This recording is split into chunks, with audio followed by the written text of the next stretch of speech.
በጌታ የተወደዳችሁ ውድ የእግዚአብሔር ወንድና ሴት ልጆች እንደምን ቆያችሁ?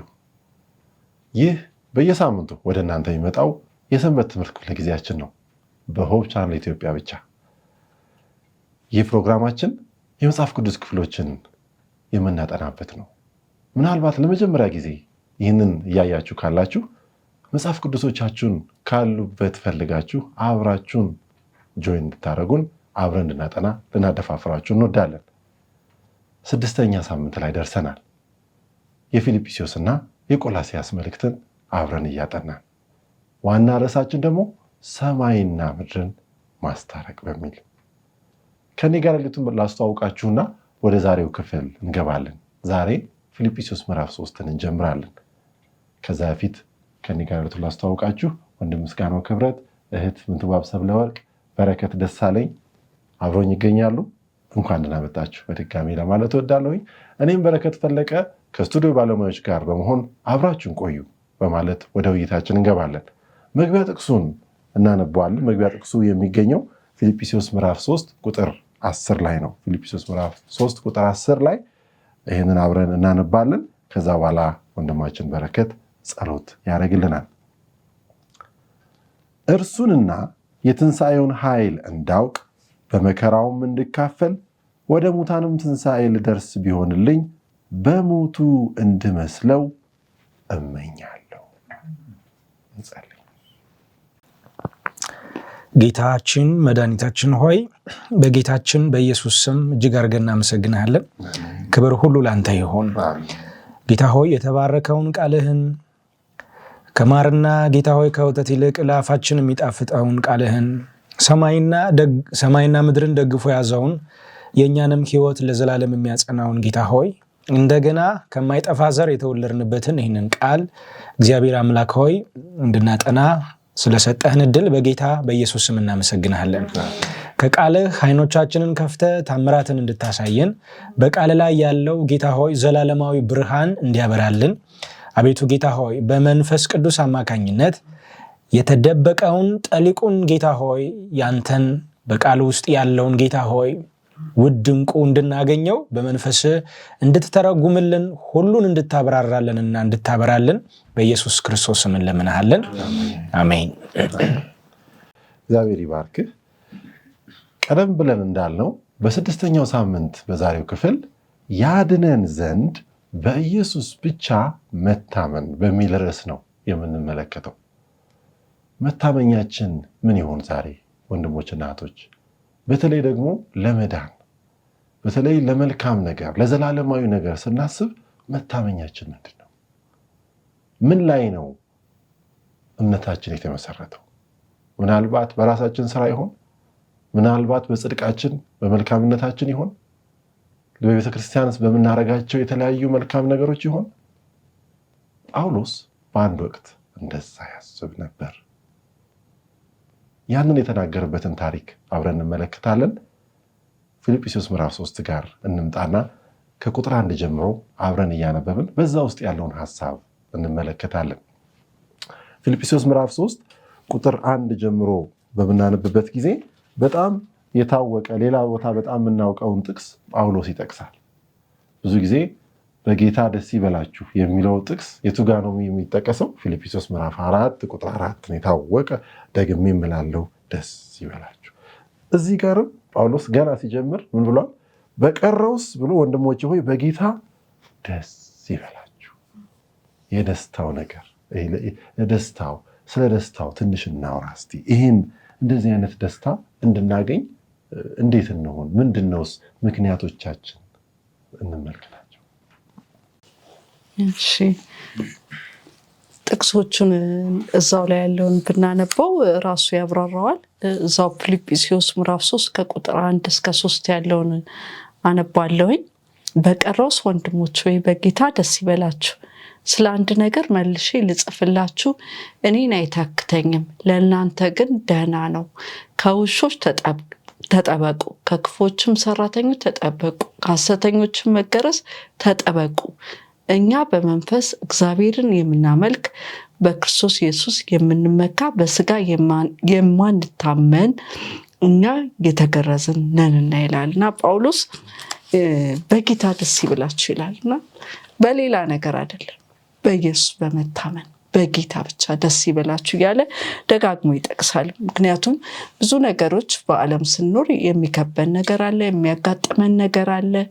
ግን የደስታችን ምንጭ መሆናችን በኢየሱስ በመታመን ብቻ ነው መሆን የሚችል፣ ወይም በእግዚአብሔር በመታመን ብቻ እና እንዴት ነው ደስተኛ መሆን የምንችለው የሚለውን ደግሞ ለማወቅ እዛው መጽሐፍ ቅዱሳችን ያብራራልናል። አንደኛ የእግዚአብሔርን ምሕረት በመቀበል እና ስለ እግዚአብሔር ምሕረት ደጋግሞ ዳዊት ይናገራል። በመዝሙር 31 ቁጥር 7 ላይ ራሱ እናገኘዋለን። በእግዚአብሔር ምሕረት የተነሳ ደስተኛ እንደሆነ እናያለን። ሌላው ደግሞ በእግዚአብሔር መታመን አለብን። መዝሙር 4:11 ላይም ይህን ይጠቅሳል ዳዊት ማለት ነው። የእግዚአብሔር በረከቶችን መቀበል አለብን። መዝሙር 9:14 ከማነባቸው ያው አድማጭ ተመልካቾቻችን እነዚህን እያነበቡ መረዳት ይችላሉ። ሌላው ደግሞ ሕጉን መታዘዝ አለብን። መዝሙረ ዳዊት 19:4 ላይም ይህንን ይጠቅሳል። ሌላው ደግሞ ሰንበትን መጠበቅ አለብን እና እንዴት ነው ሰንበት ደስተኛ የሚያደርገን የሚለውን ለማወቅ ኢሳይያስ ጥሩ አድርጎ ይናገራል። ኢሳይያስ 58:13 እና 14 ላይ ያለውን ባነበው ደስ ይለኛል። ወደ ኢሳይያስ 58:13 እና 14 ላይ ያለውን ስለ ሰንበት ሲናገር ምን ይላል? ፈቃድን በተቀደሰው ቀን ከማድረግ እግርህን ከሰንበት ብትመልስ፣ ሰንበትንም ደስታ እግዚአብሔርም የቀደሰው ክቡር ብትለው፣ የገዛ መንገድን ከማድረግ ፈቃድንም ከማግኘት ከንቱ ነገርም ከመናገር ተከልክለ ብታከብረው፣ በዚያን ጊዜ በእግዚአብሔር ደስ ይልሃል። በምድር ከፍታዎች ላይ አወጣሃለሁኝ፣ የአባትንም የያዕቆብ ርስት አበዛልሃለሁኝ፣ የእግዚአብሔርም አፍ ተናግረዋልና ይላልና እንደውም አንዳንዴ ነቢያት ከእግዚአብሔር መልእክት ይቀበሉና ከዛ ሰውና እግዚአብሔር አንድ ላይ የሰውኛና የእግዚአብሔርኛ አንድ ላይ ተገናኝቶ የሚናገሩት ነገር አለ። ቀጥታ ግን ከእግዚአብሔር የተቀበሉት ነገር ካለ የእግዚአብሔር አፍ ተናግሯል ብለው ነው እዛ ጋር ቁጭ የሚያደርጉት እና ስለ ሰንበትም ይህን ሲናገር ነው ያለና እግዚአብሔር በሰንበት ቀን ብናርፍ ደስታዬ ብንለው ፈቃዳችን ከማድረግ ብንከለከል ከፍ ያደርገናል፣ ደስተኞች ያደርገናል እና በዚህ ትእዛዝ በሰጠን በእግዚአብሔር ትእዛዝ ላይ የደስታ ምንጭ መሆን እንደሚችል እናያለን። ሌላው ደግሞ የእግዚአብሔር ቃል የሆነው መጽሐፍ ቅዱስን ማመን አለብን። ያው መዝሙር 119:162 ላይ እናገኛለን። ሌላው ደግሞ በሰባተኛ ደረጃ የምጠቅሰው ልጆቻችን ጌታን እንዲከተሉ ማስተማር አለብን። ምሳሌ 23:24 እና 25ን ብናነበው ልጆቻችን ጌታ እንዲከተሉ ብናደርግ፣ የእግዚአብሔርን ትእዛዝ እንዲጠብቁ ብናደርግ፣ ታዛዦች እግዚአብሔርን የሚወዱ ብናደርጋቸው ለእኛም ራሱ መልሶ ደስተኛ እንደሚያደርገን ይናገራል። ይህን እናያለን እና ቀጥሎ ያለውን ትምህርት ከፈቀድክልኝ አያይሽልን እስቲ ትንሽ ደስታው ላይ እንግዲህ በጣም አስገራሚ ነገር አለው። የዳዊትን መዝሙር አሁን አያይዘሽ ያልሻቸውንም የተወሰኑትን ብናያቸው በጣም ደስ የሚል ነገር አለው። በምህረትህ አሁን በምህረትህ ደስ ይለኛል። ይሄ የሚገኘው ቅድም ጠቅሰሽዋል፣ መዝሙር 31 ቁጥር 7 ነፍሴን ከጭንቀት አድነሃታልና በምህረትህ ደስ ይለኛል ሐሴትም አደርጋለሁ። አሁን ጌታ ነው ያንን ያደረገልን። በጌታ ደስ ይበላችሁ ሲል ይህንን እየተናገረ ምህረት ስላበዛልን ነው። ምህረቱ ስለበዛልን ነው እንጂ ምንም አይደለንም፣ ማንም አይደለንም። በጠላት ፍላጻ ውስጥ የምንወድቅ ልንጠፋ የምንችል ነን። ኃጢአታችንም ከብዶ ምን የሚያደርገን የሚረብሸንና ወደ ተስፋ መቁረጥ የሚወስደን።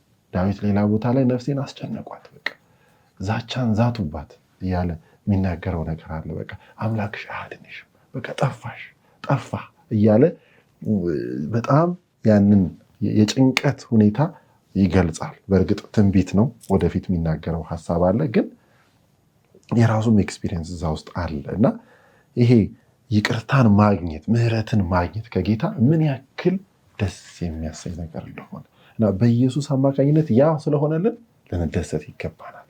ክርስቲያን ደስተኛ ሊሆን የሚገባው አንዱ ምክንያት እሱን ሆኖ ነው እዚህ ጋር ዋናም ሆኖ የምናየው። ሌላው ከጠቀስሻቸው መካከል አንዱን ብጠቅስ ብዙ ምርኮ እንዳገኘ፣ በጣም ደግሞ ብዙ ምርኮ በቃ ጦርነት ላይ ያለ ሰልፈኛ ነው ዳዊት፣ ጦረኛ ያውቃል ምን ያክል ውጊያ ውስጥ የሚያልና ብዙ ምርኮ አግኝቶ መመለስ በጣም ደስ የሚል ነገር፣ አሸንፎ መመለስ በቃ አደረግኩት ሆነ፣ ጠላቶቼን ማረኩኝ፣ ብዙ ምርኮ እንዳገኘ በቃለ ልቤን ደስ አለው። እንግዲህ ዳዊት 5ቱ መጽሐፍት ብቻ ኖረውት ማለት ነው፣ ከዘፍጥረት እስከ ዘዳግም ድረስ ኖረውት እንኳን በቃለ ልቤን ደስ አለው። በነዛ ቃላት በጣም አስገራሚ ነው፣ በጣም አስገራሚ ነው።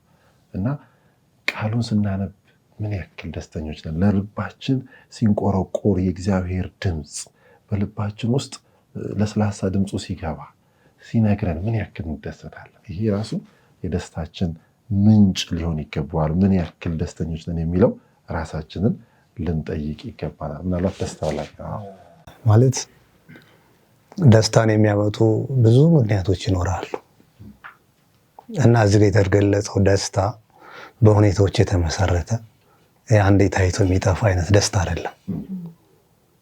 ይሄ ደስታ ሙሉ የሚሆነው በጌታ ብቻ የሆነ ነው። ጅማሬው ዘለቄታ እስከ መጨረሻው በጌታ የሆነ ነው። በጌታ ደስ ሲለን አንከፋ። ስለዚህ የሰው ልጅ ሊደሰት የሚችለው የሆነ የጎደለው ነገር ሲሞላለት ነው። ብዙ ጊዜ እንደዛ ነው እና የሰው ልጅን ፍላጎት ሊያረካ የሚችለው ጌታ ብቻ ነው። ስለዚህ አሁን ከዚህ ትምህርት ላይ የምናገኘው ምንድነው? የዚህ ደስታ ምንጭ ክርስቶስ ኢየሱስ በሰራለን ሙሉ የደህንነት ስራ ነው። ሰዎች በራሳቸው የስጋ ስራ ሊደሰቱ ማለት ሊረኩ አይችሉም። ጊዜያዊ ደስታ ሊያገኙ ይችላሉ ለትንሽ ጊዜ፣ ግን አይረኩም። ምንድነው ይሄ ደስታ? ከሐሰት ትምህርት የሚለይ ነው። ምክንያቱም ሞልቷል፣ በጌታ ሞልቶልናል። ደህንነታችን በጌታ ተረጋግጧል። ያ እስከ መጨረሻ የሚያስደስት ነገር ነው። የጎደለ ነገር ስለሌለ ሌላ ደስታን የምናገኝበት ከመቅበዝበዝ የሚያሳርፍ ነው እና ዳዊት እንግዲህ በምህረት ደስ ይለኛል ሲል ምህረትን ፈልጎ ነበር። በውስጡ የምህረት ባዶነት ነበረው። ስለዚህ ያንን ምህረት ከእግዚአብሔር ሲያገኝ ደስ አለው። ስለዚህ በጌታ ደስ ይበላችሁ ሲባል ይሄ ደስታ በጌታና በጌታ ብቻ የሚገኝ ደስታ ነው። ስለዚህ ጌታ በሆነው ነገር፣ ጌታ ለእኛ ባደረገው ነገር፣ ጌታ በሰጠን ነገሮች ሁሉ ምን እንበል? ደስተኞች እንሆን። ክርስቲያን እንዲሆን ተጠርቷል። በጣም አስገራሚ ነው። እስቲ ደግሞ ከዚሁ ጋር አያይዞ የጠቀሰው ነገር አለ እዚህ በመሃል ላይ የጠቀስሽው አንቺም ምንድነው? ይሄ ክፉ ሰራተኞች መሃል ላይ አሁን ስለ ደስታ እያወራን ክፉ ሰራተኞች መሃል ላይ ገቡ እና ተጠበቁ ብሎ ደግሞ 3 ሌላ ቦታ አድርጎት የሚያቅም አይመስለኝም። አንዳንድ ኮመንታሪ ሳይ ተጠበቁ ብሎ በአንድ ጥቅስ ላይ 3 አንድ ቁጥር ላይ 3 እንደዚህ አይነት አገላለጽ እና ምንድነው ነገሩ?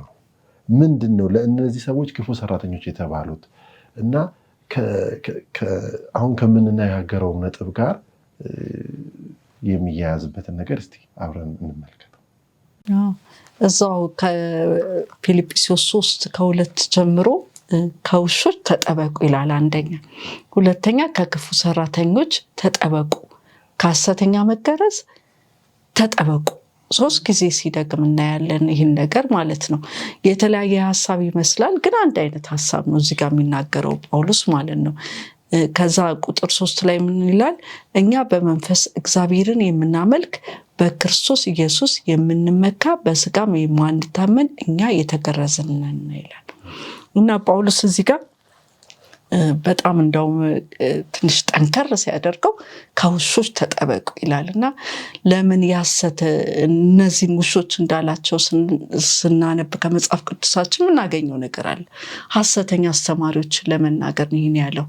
በሌላ ቦታ ላይ ለምሳሌ በመዝሙር 22 ቁጥር 16 ላይ ሄደን ስናነበው እነማንን ውሾች እንዳለ እዛ ጋር ተብራርቶ እናያለን እና መዝሙር 22:16 ላይ ምን ይላል? ብዙ ውሾች ከበውኛልና የክፎችን ጉባኤ ያዙኝ፣ እጆቼና እግሮቼ ቸነከሩኝ ይላል። ማነው እጁና እግሩን የተቸነከረው? ጌታ ኢየሱስ ክርስቶስ ነውና ውሾች ከበቡኝ ይላል። ውሾች ስለከበቡት አይደለም፣ ግን ጌታን የሰቀሉት ክፉዎች በክፉ የተመሩ የክፉ ወታደሮች ሐሰተኞች እንደሆኑ እዚህ ጋር እናያለን ማለት ነው። ሌላው ራሱ ጌታ ምን አለ? ማቴዎስ 7 ቁጥር 6 ላይ ሄደን ስናነበው ማቴዎስ 7 ቁጥር 6 ላይ ምን ይላል? በእግራችሁ እንዳይረግጡት ተመልሰውም እንዳይነክሷችሁ የተቀደሰውን ለውሾች አትስጡ፣ እንቋችሁንም በአውሬዎች ፊት አትጣሉ ይላል እና ይሄም ስለ ሐሰተኛ አስተማሪዎች ሲናገር ወይንም ሐሰተኛ አስተምሮን የሚቀበሉ ወይንም የእውነትን ነገር የማይቀበሉትን ሲናገር ይህን ምን ይላቸዋል? ውሾች ይላቸዋልና ለምንድን ነው ጳውሎስ እነዚህን ሐሰተኛ አስተማሪዎች ውሾች ከመገረዝ ተጠበቁ ያለው? ለምንድን ነው ብለን ስናይ ደግሞ በዛን ወቅት ከአሕዛብ የመጡ ነበሩ። ከአሕዛብ መጥተው ክርስትናን የተቀላቀሉ ማለት ነው። ሌሎች ደግሞ አይሁዳውያኖች አሉ። አይሁዳውያን ሆነው ደግሞ ወደ ክርስትና የተቀየሩ አሉ እና የአይሁድ ሕዝቦች ምን ይላሉ? እናንተ ለመዳን መገረዝ አለባችሁ ይላል። ይህንን ደግሞ ቀደም ብሎ በሐዋርያት ሥራ ምዕራፍ 15 ላይ እነ ጴጥሮስም ሐዋርያት ሁሉ ተሰብስበው በጉባኤ አጽድቀዋል። ከአሕዛብ የመጡትን ተገረዙ እያልን አናስጨንቃቸው፣ መዳን የሚቻለው ኢየሱስን በማመን ብቻ ነው፣ መገረዝ አይደለም የሚያድናቸው ብለው በጉባኤ ያጸደቁትን ነገር እነዚህ ደግሞ አንስተው እንደገና ተገረዙ እያሉ ሲያስጨንቋቸው በሐሰት ትምህርት ውስጥ ሌሎችን ሲያስጨንቁ ነው ጳውሎስ ከነዚህ ከውሾች የሐሰት ትምህርት ከሚያስተምሯችሁ ተጠበቁ እያለ ያስተማራቸው ያለው ማለት ነው።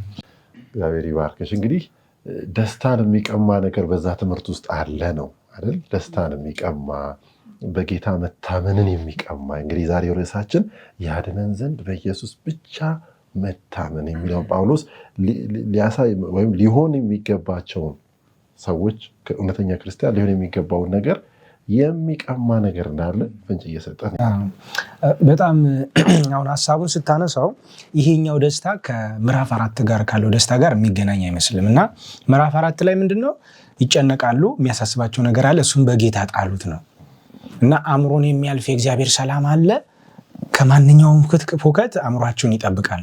እዚህ ጋር ግን ደስታ ብሎ እንደጨረሰ ቀጥታ ወደ ክፉዎች ወደ ውሾች እና እዚህ ጋር አንድ የደስታ ሌባና ሰራቂ የሆነ ትምህርት አለ። ትምህርቱ ምንድነው? መገረዝ የሚባል ትምህርት ፊልጵስዩስ ቤተክርስቲያን ላይ ብቻ አይደለም ችግር የሆነው ገና እዛው ከሐዋርያቱ አገልግሎት ጀምሮ እንደውም የኢየሩሳሌም ጉባኤ የሚባለው የሐዋርያት ሥራ ምዕራፍ 15 ላይ ያለው ትልቁ አጀንዳ ይሄ ነው። ትልቁ አጀንዳቸው ምን አሉ? አይሁድ የሆኑ ክርስቲያኖች አሕዛብ መገረዝ አለባቸው በክርስቶስ ኢየሱስ ለመዳንም የእግዚአብሔር መንግስት ወራሾች ለመሆን ከአብርሃም ጋር የተስፋውን ቃል ወራሾች እንዲሆኑ መገረዝ አለባቸው የሚል ክርክር ነበርና ያኔ እንኳን እልባት ሰጥተውበት ነበር ለጥያቄው።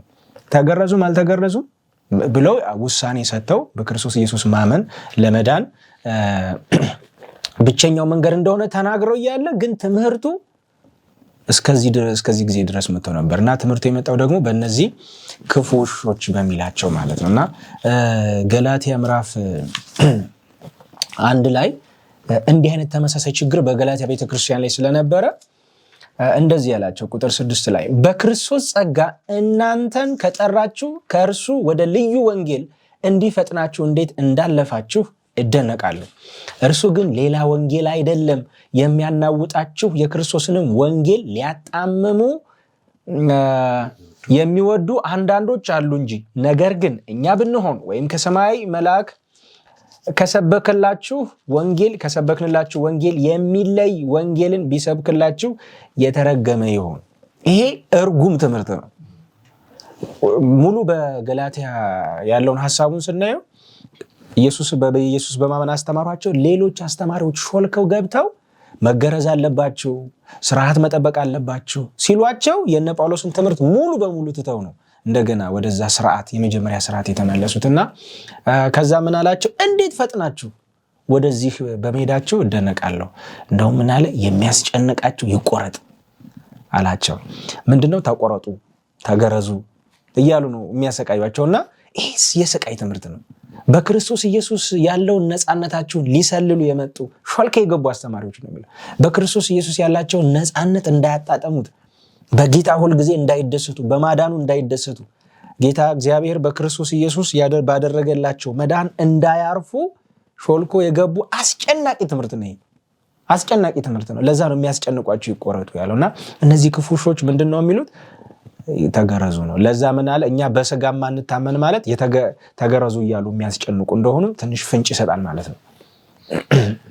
እግዚአብሔር ይባርክ። ስለዚህ ዛሬ እንግዲህ መገረዝ አይደለም ኢሹአችን በርግጥ፣ ነገር ግን በጳውሎስ ዘመን ደስታን የሚቀማውን ይህን ትምህርት ነው እያየን ያለ ነው። ዛሬም ቢሆን ደግሞ ከቃሉ ፍንትው ግልጽ ከሆነው እና በደስታ ከሚሞላው እውነት በተቃራኒ ኢየሱስን ከሚያሳየው በተቃራኒ በሌላ አቅጣጫ ከሚወስደን ቀንበር ከሚጭንብን እንድንጠበቅ ዛሬም ይነግረናል። ደስታችን ሙሉ የሚሆነው በኢየሱስ ብቻ ነው። ኢየሱስን በማየት ኢየሱስ ላይ በመመካት ብቻ።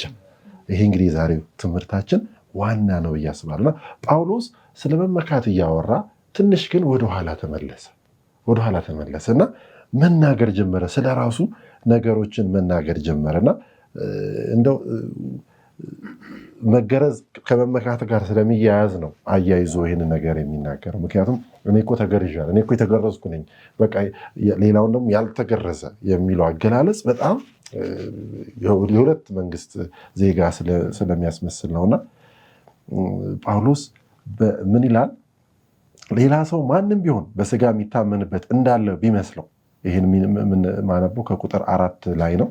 ፊልጵስዩስ ምዕራፍ 3 ቁጥር 4 ላይ ማንም ቢሆን በስጋ የሚታመንበት እንዳለው ቢመስለው እኔ እበልጠዋለሁ። መታመን ካስፈለገ የምታመንባቸው ነገሮች አሉ እያለ በ8ኛው ቀን የተገረዝኩ ከእስራኤል ትውልድ እንደገናስ ያ ብቻ ብሎ ያቆም ከቢንያም ወገን ከዕብራውያን ዕብራዊ ነኝ። ስለ ሕግ ብትጠይቁ ፈሪሳዊ ነበርኩ። ስለ ቅንዓት ብትጠይቁ ቤተክርስቲያን አሳዳጅ ነበርኩ። በሕግ ስለሚገኝ ጽድቅ ብትጠይቁ ያለ ነቀፋ ነበርኩ። በጣም አስገራሚ አገላለጽ እና እንግዲህ ይሄ ሁሉ የጳውሎስ እንግዲህ አስቀድሞ የነበረውን ሁኔታ የምንመለከትበት ሁኔታ ነው ያለውና የነበርኩበት እና መመካት ካስፈለገ በእነዚህ ነገሮች መመካት እችላለሁ። ግን ብሎ የሚቀጥለው ነገር አለ። ወደዛ ከመምጣታችን በፊት ግን እንደው አንዳንዱን ብንመለከት፣ ለምሳሌ ስለ ቅንዓት ብሎ የተናገረበትን ነገር ስለ ቅንዓት አለና ቤተክርስቲያን አሳዳጅ ነበርኩ እና እንዴት ነው ነገሩ? ምን አይነት አገላለጽ ነው? ለቤተክርስቲያን መቅናት እና ቤተክርስቲያን ማሳደድ እንደ ትክክል ሊታሰብ የሚችልበት ነገር እስቲ ትንሽ እንመልከት። እሱ ላይ እንግዲህ እዚህ ላይ ሃይማኖታዊ ቅናት ያለ መለኮታዊ ኃይል ምን ያክል ጉዳት እና ምን ያክል አስከፊ ነገር እንደሚያመጣ በጳውሎስ ሕይወት እንመለከታለን። እና ጳውሎስ ሃይማኖታዊ ቅናት ነበር በልቡ በጣም ጎልቶ ሲታይ ነበረው። ስለዚህ ሲያደርግ የነበረው ራሱ የእግዚአብሔርን ፍቃድ እያከናወነ ይመስለው ነበር።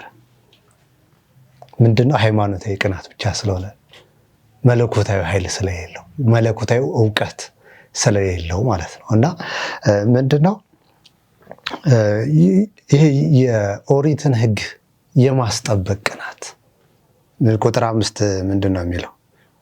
ተገልጿል እዛ ጋር የተወለደው በአይሁዳዊ እንደሆነ የሙሴን ሕግ እንደሚጠብቅ እና ኢየሱስ ጌታ ነው ብለው ሲሰብኩ እንዴ የተሰቀለ ጌታ እንዴት ይኖረናል? ይሄ እኮ በቃ ሐሰት የሆነ ትምህርት ነው እንደዚህ አይደለም ብሎ ይህንን የኦሪት ሕግ ለመጠበቅ ያደረገው ሃይማኖታዊ ቅናት። ሌላው መሲሁን የተረዳበት ያየበት መነጽር ክርስቲያኖችን እንዲያሳድድ ያደረገ ነበርና ሌላው ለመጨመር ያክል አይሁዳዊ ማንነቱን ለማስጠበቅ በቃ ማንም አይሁድ ለመሆን ግዴታ መገረዝ አለበት ብሎ ይሄ ዘሩን እንዳይበከል የሚያደርገው ነገር ነውና ይሄ ደግሞ ክርስቲያኖችን እንዲያሳድድ ያደረገበት ሌላው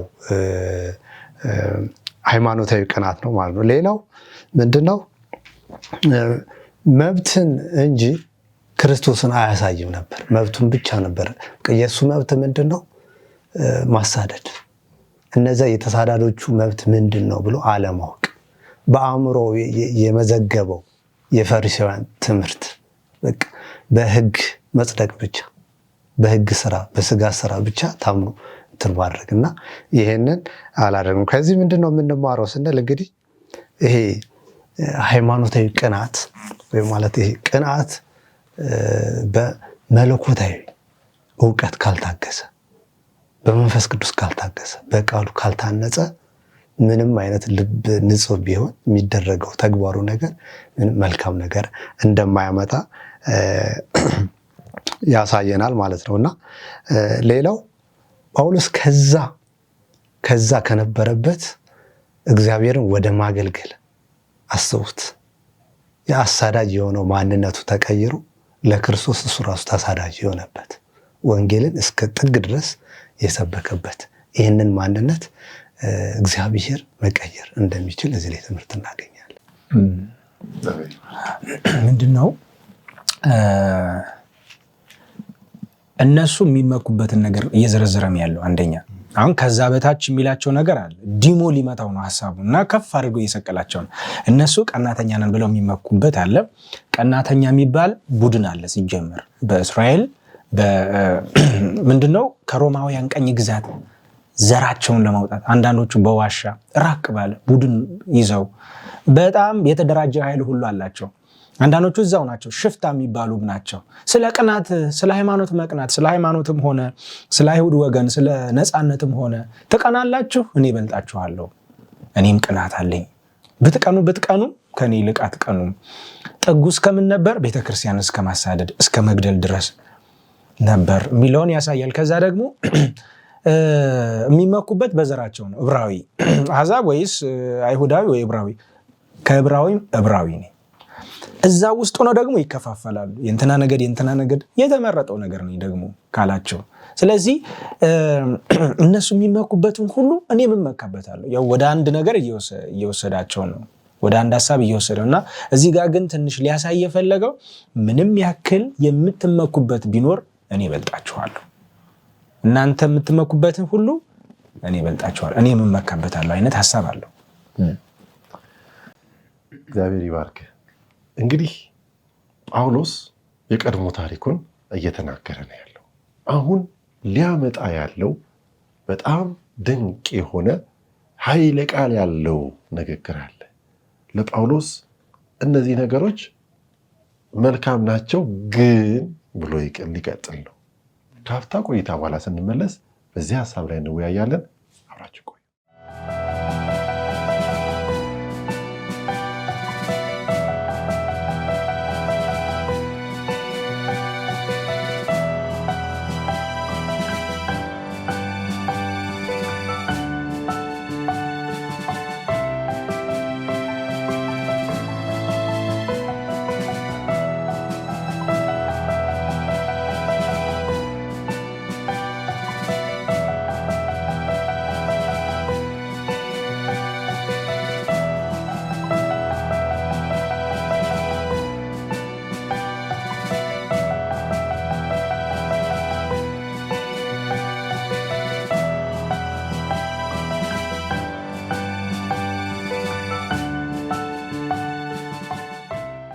ያድነን ዘንድ በኢየሱስ ብቻ መታመን።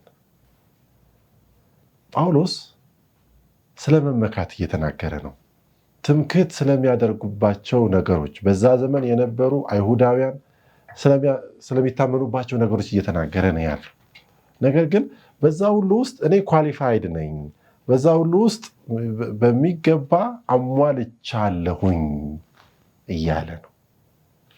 ቤተክርስቲያንን አሳድድ ነበር ለጌታ እንደሆነ ለጌታ እንደማድረግ አስቤ ነው እያለ ዝርዝሮች ሁሉንም ነገር እያደረገ መጣና እንግዲህ ይሄ በጣም አስገራሚ ነው። አንድ ሳልጠቅስ የማላልፍ ወደ ቀጣዩ ሀሳብ አይናችን በምድራዊ ነገር ላይ ሲታወር ወይም ደግሞ እግዚአብሔር ካዘጋጀው ነገር ውጭ በሌላ ነገር ላይ ትኩረት ሲያደርግ የኢየሱስን ነገር ማየት ሲሳነን እና ምን ስንሆን ሌላው ነገር ላይ በቃ ትክክል እንደሆነ ሲሰማን ጳውሎስ ትክክል እንደሆነ በቤተክርስቲያን ዘንድ ተቀባይነት ያለው እንደሱ ያለ ቀናኢ፣ እንደሱ ያለ ቀጥተኛ፣ እንደሱ ያለ መምህር ወይም መልካም ሰው፣ የጌታ ሰው፣ የእግዚአብሔር ሰው ሊባል ነው መንገዱን እየሄደ ያለው። የገባው እሱ እንደዛ ነው እና ዛሬ የሚለውን እንዲል ወይም በዚህ ቦታ ላይ የሚለውን እንዲል አንድ ነገር በሕይወቱ ተከስቷል እንደምናስታውሰው። እስቲ ጳውሎስ ያለውን እንስማ። ቁጥር 7 ፊልጵስዩስ ምዕራፍ 3 ቁጥር 7 በዚህ ሁሉ በሕግ ስለሚገኝ ጽድቅ ብትጠይቁ ያለ ነቀፋ ነበርኩ አለ። በኋላ ነገር ግን ለእኔ ረብ የነበረውን ሁሉ ስለ ክርስቶስ እንደ ጉዳት ቆጥሬዋለሁ። ኧረ ምንድነው ነገሩ? ያን ሁሉ ነገር እስቲ እዚህ ላይ አብረን እንደ ጉዳት ቆጥሬያለሁ ያለበት ለምን? አሁን በክርስቶስ ለመታመን ምንድነው አሁን ዋና ሐሳቡ? እኛ በኢየሱስ የምንመካ በስጋ ግን ማንታመን። ሁለት ሐሳብ ምንድነው ዋና ሐሳቡ? በስጋ መታመን ወይስ በኢየሱስ መታመን? በባለፈው ሳምንትም ትንሽ ከመዳን ጋር ያለውን ግንኙነት ስናይ ነበርና በኢየሱስ መታመን ወይስ ደግሞ በስጋ መታመን? በስጋ መታመን ማለት ምን ማለት ነው? እና በእግዚአብሔር ፊት ብቁ ሆኖ ለመቅረብ የኛ የሆነ ነገር ያስፈልጋል ወይ ነው። እና እሱ እንዳለው ከልጅነቱ ጀምሮ እግዚአብሔርን ሕግና ትእዛዝ በስርዓት የሚጠብቅ በአይሁድ ስርዓት የሚሄድ ለሕግ የሚቀና እና ከዕብራዊ የነበረውን ሁሉ እንደውም ከእናንተ እበልጣለሁ እስኪል ድረስ እንደውም ስልጣን አለው። በአይሁድ ሸንጎ ላይ ስልጣን አለው። ቤተክርስቲያንን ለመያዝና ለማሳደድ ከዋኖቹ ዘንድ ትእዛዝ እቀበል ነበር ይላል እና በአይሁድ ሸንጎ ላይ እንኳን ስልጣን ያለው ሰው በገማሊያ እግር ስር ቁጭ ብሎ የተማረ ምሁር ነው። እና ይሄ ሁሉ ነገር ወደ እግዚአብሔር ሲመጣ ግን ገለባ ነው። በእግዚአብሔር ፊት ለመቆም የሚያስችል ምንም አይነት አቅም የለውም። ብቁ አይደለም። በሕግ ስለሚገኘው ጽድቅ ያለ ነቀፋ ነበሩ ብሎ ነበር። ቀጥታ ማለት ነው። ያ ማለት አድርግ የሚለውን ያደርጋል፣ አታደርግ ነው አያደርግም። ሲታይ ያለ ነቀፋ ነኝ አለ። በሰው አይን በፈሪሳዊን አይን ወይም በመምህሮች አይን በቃ ምንም እውነት ነው። እና በሮሜ ምዕራፍ 7 ጋር ሲሄድ ግን ሕግ ሳይመጣ ያለ ሕግ ሳለው እኔ ሕያው ነበርኩ አለ።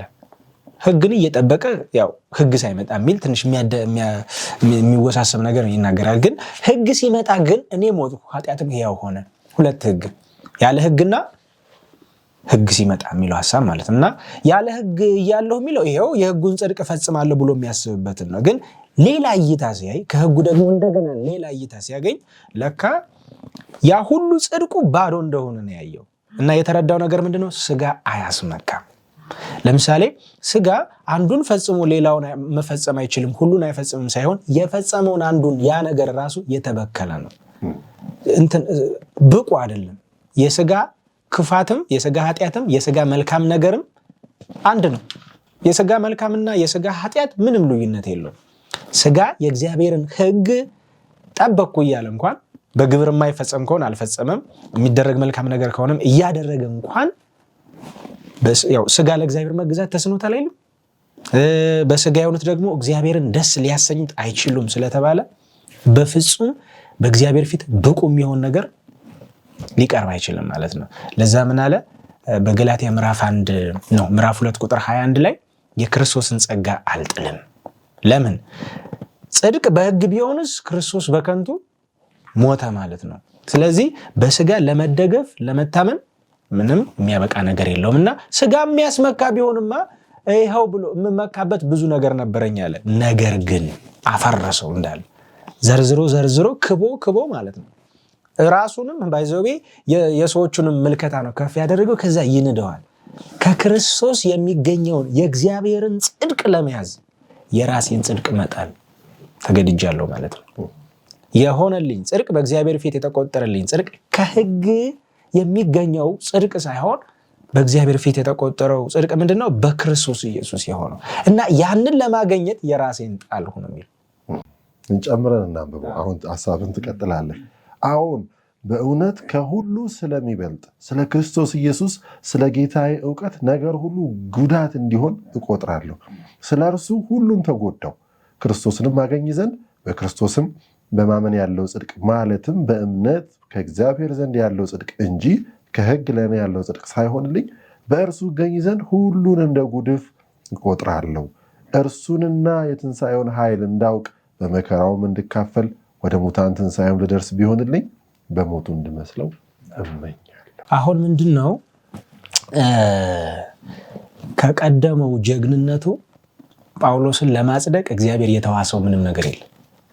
ከቀደመው ታሪኩ ከቀደመው ጀብዱ ከሰራው ለጌታ ብሎ ያለው እንግዲህ ለእግዚአብሔር ቀና ነበራል። ከዛ ሁሉ እንትን በእግዚአብሔር ፊት ሞገስ እንዲያገኝ የተዋሰው የወሰደው በእግዚአብሔር ፊት ብቁ ያደረገው ምንም ነገር እንትን አላለም። ከዜሮ ነው የጀመረው። ይሄ ደግሞ በጣም ጉዳት ነው። እንደ ጉዳት እቆጥረዋለሁ ያለው እና ያ ሁሉ ቅናት፣ ያ ሁሉ ትጋት፣ ያ ሁሉ በእግዚአብሔር ፊት ሞገስ ለማግኘት ያደረገው ስራ ሁሉ በዜሮ ነው የተባዛበት። ምክንያቱም በእግዚአብሔር ፊት ስለማይደፋ፣ ሚዛን ስለማይደፋ፣ ዋጋ ስለሌለው እና ከዜሮ ነው የጀመረው በእግዚአብሔር ፊት ሞገስ ለማግኘት እና ያንን እጥላለሁ አለ። ምን አለ ሌላ ቦታ? ከክርስቶስ ኢየሱስ መስቀል በቀር ሌላ ትምክህት ከኔ ይራቅ። በቃ ምክንያቱም የሚመካበት አለው፣ ግን ሌላ ትምክህት ከኔ ይራቅ። ትምክህቴ ኢየሱስ ነው አለ። ለምን? ጳውሎስ እኮ ከፍ ካለ ቦታ እኮ ነው በጣም የተንደባለለ። ያው እግዚአብሔር ክብሩ ቢሆንም ማለት ነው። የዓለም ጠራጊ የዓለም ጉድፍ ነን አለ እስካሁን ድረስ። በሰው የተረሳ የተጠላ ልክ ኢየሱስ እንዳለው በሰው የተናቀ እንደተባለው ማለት ነው እና ከዋናው ስፍራ ወርዶ ወደ መረሳት ወደ መተው ከሙገሳውም ከጭብጨባውም ከፍ ካለውም ስፍራ ወርዶ በጣም በቃ ራሱን ነው ዝቅ ያደረገው የተወው። ይሄ የሆነው ለምንድን ነው? የእሱን ጽድቅ ለማግኘት የኔን ትቻለሁ። እግዚአብሔር ይባርክ። በዚህ እንግዲህ ምን ያክል የአመለካከት ለውጥ፣ የትኩረት ለውጥ በጣም አስገራሚ ነው። መጨመር የሚፈልጉት ካለ እዚህ ጋር ለመጨመር ያክል እንግዲህ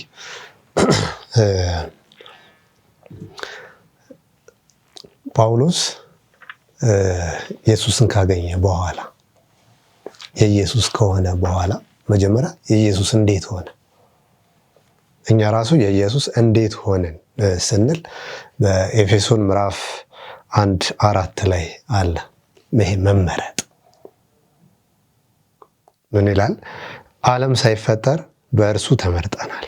የኛ ደህንነት አጋጣሚ የመጣ ሳይሆን በክርስቶስ ውስጥ የታቀደ ነው።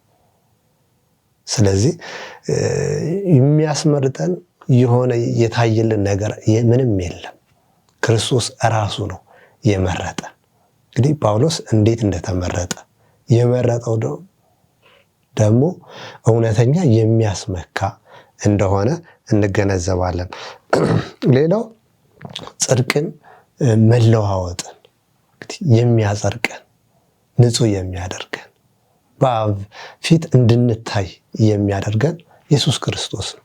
ይሄ ነው መመኪያ ሊሆነን የሚገባውና የክርስቶስ ስንሆን የምናገኘው አንደኛው ይሄኛው ነው ብዬ አስባለሁና ቅድም ቤኪን ብሎታል። አሁን የምንኖረው ህይወት እውነት ኢየሱስ የሚሆነበት ህይወት ነው ወይ? ጥያቄ ምልክት የሚያስገባ ነውና ግን በክርስቶስ ስንሆን እያንዳንዷ ህይወታችን ክርስቶስ የሚኖረው ህይወት ነው የሚሆነው። ይሄ እንግዲህ ሌላው የሚያስመካ ነው ብዬ አስባለሁኝ። እግዚአብሔር ይባርክ። እንግዲህ የሚያስመካ ዘላለማዊ የሆነ ደግሞም የሚያዛልቅ ወንዝ የሚያሻግር ይባላል። ስለ አንዳንድ ነገር ሲነገር ወንዝ የሚያሻግር፣ አንዳንዱ ወንዝ አያሻግርም። ይሄኛው ግን የዘላለማዊውን ጉድጓድ ዘላለማዊ የተከፈተውን ጉድጓድ የሚያሻግር ደግሞም እስከ መጨረሻው የሚያደርስ በኢየሱስ ላይ በኢየሱስ የሆነልን ነገር ራሱ ኢየሱስ እና ኢየሱስን አገኝ ዘንድ በእርሱ ዘንድ ደግሞ እገኝ ዘንድ የሆነ አገላለጹ ራሱ እንዲህ አገኝ ዘንድ አንድ ነው፣ እገኝ ዘንድ ደግሞ በጣም አስገራሚ ነውና በእርሱ እገኝ ዘንድ ሁሉን እንደ ጉድፍ እቆጥራለሁ። እነዚህ ሁሉ ነገሮች በጣም ጥሩ የሆኑ ነገሮች በሌላው ሲታይ እና እንግዲህ እግዚአብሔር ዓይናችንን በኢየሱስ ላይ እንድናደርግ ይርዳን። አንዳንድ ጊዜ ምናልባት ይህንንም የምትመለከቱ ወንድሞችና እህቶች ለጌታ ቆም ያለው ብላችሁ፣ ለእምነቴ ቆም ያለው ብላችሁ፣ ለአባቶቼ እምነት ቆም ያለው ብላችሁ ኢየሱስን እያሳደዳችሁ ሊሆን እንደሚችል እያሳደደን ሊሆን እንደሚችል አንዳንዴ በጳውሎስ ሕይወት ውስጥ እንመለከታለን እና ጌታ አመለካከታችን ዓይናችን ወደ ኢየሱስ ያርግልን።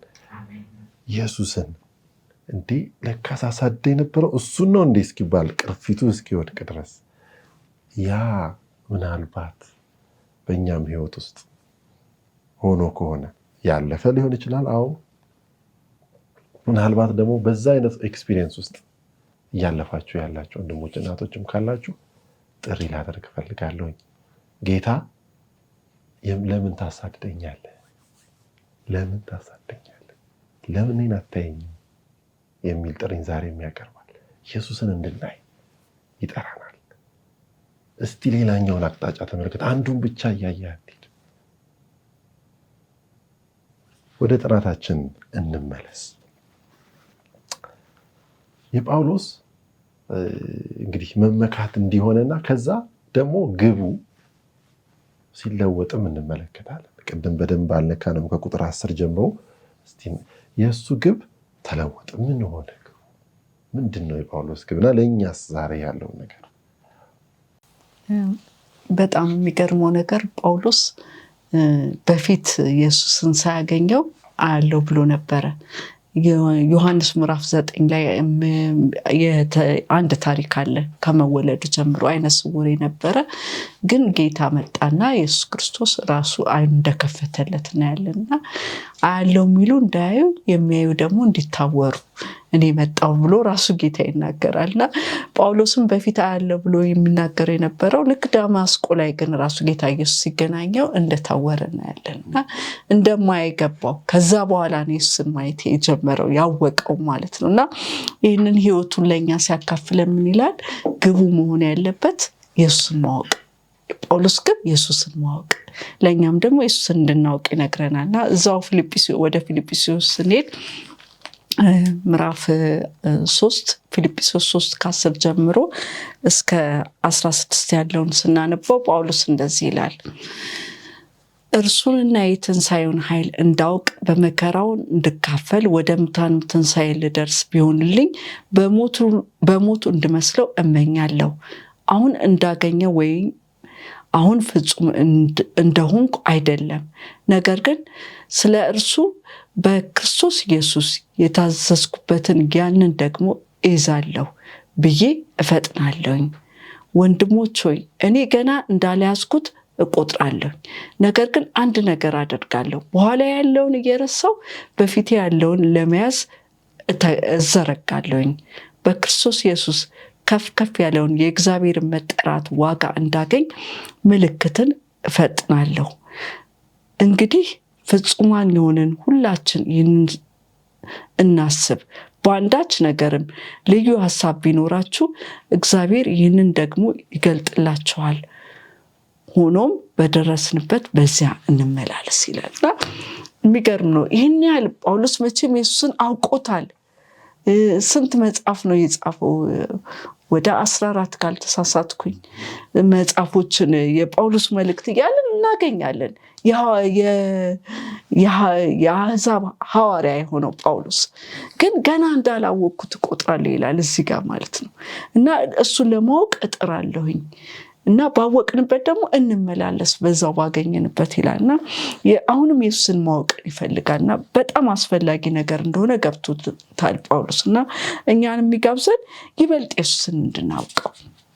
አሁን እንዴት ነው የምናውቀው? ግቡ እንግዲህ ኢየሱስን ማወቅ ነው ብሏልና ለእኛ የሚነግረን ኢየሱስን እንድናውቀው ነውና እንዴት ነው ኢየሱስን የምናውቀው ካልን በተገለጠው በመጽሐፍ ቅዱሱ ነውና ያኔ እነ ጴጥሮስ ሐዋርያቱ ደቀ መዛሙርት ከኢየሱስ ጋር ሆኖ እኮ ኢየሱስን ምን ያህል አውቀውታል በሰዓቱ ብለን ስናስብ ብዙ አላወቁትም ነበርና እንዳውም የኤማውስ መንገደኞች አይናቸው ታውሮ ነበር፣ ኢየሱስን አላዩትም ነበር። ስለዚህ እኛም ዛሬ ኢየሱስን ማወቅ እንድንችል ቃሉ ተሰጥቶናል። ቃሉ ደግሞ እንዲገባን ምን ይላል? ዮሐንስ 16 ቁጥር 13 ላይ ያለውን አነባዋለሁ። ዮሐንስ 16 ቁጥር 13 ላይ ምን ይላል? ግን እርሱ የእውነት መንፈስ በመጣ ጊዜ ወደ እውነት ሁሉ ይመራቸዋል። የሚሰማውን ሁሉ ይናገራል እንጂ ከራሱ አይናገርም፣ የሚመጣውንም ይነግራቸዋል። መንፈስ ቅዱስ ተሰጥቶናል። በጸሎት ስንጠይቀው መንፈስ ቅዱስ ቃሉን ይገልጽልናል። ባወቅነው ቁጥር ደግሞ ይበልጥ እንፈልገዋለን። ባገኘነው ቁጥር ደግሞ ይበልጥ ወደ እርሱ እየተጠጋ እንሄዳለን እና ወደፊት እንድንሮጥ ደግሞ ጳውሎስ ይጋብዘናል። የእሱ ግብ የኋላዬን እየረሳው ወደፊት እሮጣለሁ እያለ ነው። ምናልባት ዛሬ አድማጭ ተመልካቾቻችን በብዙ ነገር በኃጢአት ወድቀን ይሆናል። ከዚህ በፊት ብዙ የወደቅንባቸው የተሸነፍንባቸው ኃጢአቶች ሊኖሩ ይችላሉ። ግን ያንን ማስታወስ አያስፈልግም። ኢየሱስን ካገኘነው በኋላ ያንን ረስተን ወደፊት ነው መሮጥ ያለብን። ሯጮች ሽልማቱን ለማግኘት ይሽቀዳደማሉ፣ ይሮጣሉ አይደለም? ሲሮጡ ግን ከኋላ ማን አለ ብለው አይዞሩም እኮ፣ ወይንም ምን ያህል ርቀት ሮጫለሁ ብለው አይዞሩም። ወደፊት ሽልማቱን ለማግኘት ወደፊት ነው እየፈጠኑ የሚሮጡት እና የኋላችን እየረሳን ወደፊት ኢየሱስን ለማወቅ ከሱ ጋር ለመኖር እሱን ለመያዝ ሽልማታችን ለመቀበል ወደፊት መሮጥ እንደሚገባን ይሄ ነው። ይሄን ያስተምረናል። የጳውሎስ ግብ ይሄ ነው። ለእኛም የሚያስተምረን ይሄንን። እግዚአብሔር ይባርክሽ። እንግዲህ ግብ ከፊታችን ያለው ግብ ኢየሱስን ማወቅ፣ የበለጠ ማወቅ። አንዴ ደርሻለሁ፣ ጨርሻለሁ፣ አምኜዋለሁ፣ በቃ ድኛለሁ ብለን እንዳንቆም ገና ገና ገና ያላወቅ ነው። ስለሱ ስንቀርቡ የበለጠ እናውቃለን። ስንቀርቡ የበለጠ ተዝቆ የማያልቀውን የእርሱን ማንነት ወይም ታውቆ የማያውቀውን ከመታወቅ በላይ የሆነውን የእሱን ማንነት ለማወቅ መትጋት፣ መሮጥ፣ ወደፊት መጓዝ እንድንችል እግዚአብሔር ያስተምረናል። ጳውሎስም ነግሮናል። ስለዚህ በቃ በዛ እንዳንቀር፣ በቃ አንድ ቦታ ላይ ጨርሻለሁ፣ ደርሻለሁ በቃ እንዳንል። ደግሞ ሩጫችን የሚቀጥል ነው። ኢየሱስን ፊት ለፊት እስከምናይ ድረስ ድንቅ ቀን አለ ከፊታችን። በጣም አስገራሚ ቀን፣ ሰማይና ምድር የሚነቃነቅበት ቀን፣ ሁሉም ነገር ከንቱ ሆኖ ብርሃን፣ ታላቅ ብርሃን የሚመጣበት ቀን፣ ኢየሱስ ከመላእክቱ ጋር የሚመጣበት ቀን፣ ሞት ታሪክ የሚሆንበት ቀን። ወደዛ ቀን በተለይ ኢየሱስን ለማየት ኢየሱስን ለማግኘት ከሱ ጋርም አብረን ለዘላለም ለመኖር ዛሬ ይህንን ጉዞ እንድንጓዝ ደግሞም እያደግን እንድንሄድ አንድ ቦታ እንዳንቀር በቃ ጨርሻለሁ ሳይሆን እያደግን አዲስ ብርሃንን እያየን አዲስ ማንነት እየተገለጠልን የበለጠ ወደ ኢየሱስ መጠጋት እንድንችል በጸሎት እንድንተጋ ቃሉ እዚሁ አለልን። በቃሉ ውስጥ የበለጠ ኢየሱስን እንድናይ ጌታ ሆይ አንተ መራኝ፣ በህይወታችን እሱን እንድናይ እሱ ይረዳናል። ስናስረክበው ይረዳናል፣ ኃይል ይሆነናል። እነ ጳውሎስን የረዳ እነ ጴጥሮስን የረዳ እኛን ይረዳናል። ብቻ እኛ እሺ እንበል። ከብርሃን ወደ ብርሃን የበለጠ እየበራ መሄድ ደግሞም ዘላለማዊ መንገድ ተዘጋጅቶልናል። እግዚአብሔር ይመስገን። ስለዚህ ይሄ ግባችን እንዲሆን እግዚአብሔር ይርዳል። ሌላውን ነገር እንድንተው ይሄ የሚያስመኩንን ሌሎች ወይም ሊያስመኩን የሚሞክሩትን ነገሮች በሰው ዘንድ ደህና የሚባሉትን ነገሮች እሱ እኮ ጥሩ ነው፣ እሷ እኮ ጥሩ ነው የሚባለው ነገር ሁሉ ትተን ኢየሱስን መምሰል፣ ኢየሱስን ማየት፣ ኢየሱስን ማወቅ፣ እንደገና አለመጥገብ ደግሞ የኋላችንን መርሳት። የኋላችን ደግሞ በተለይ በኃጢአት ያለፍናቸው ነገሮች ሁሌ እያስታወስን ልንሄድባቸው አይገባም። ኢየሱስ ያንን አሳልፎናልና በቃ እሱ እንደጣለው እኛም እንጣለው። ወደፊት ኢየሱስን እያየን እንጓዝ። እግዚአብሔር ረዳናል። በጸሎት እንጨርሳለን። ወንድማችን ምስጋናው ጸሎት ታደርግልናለህ።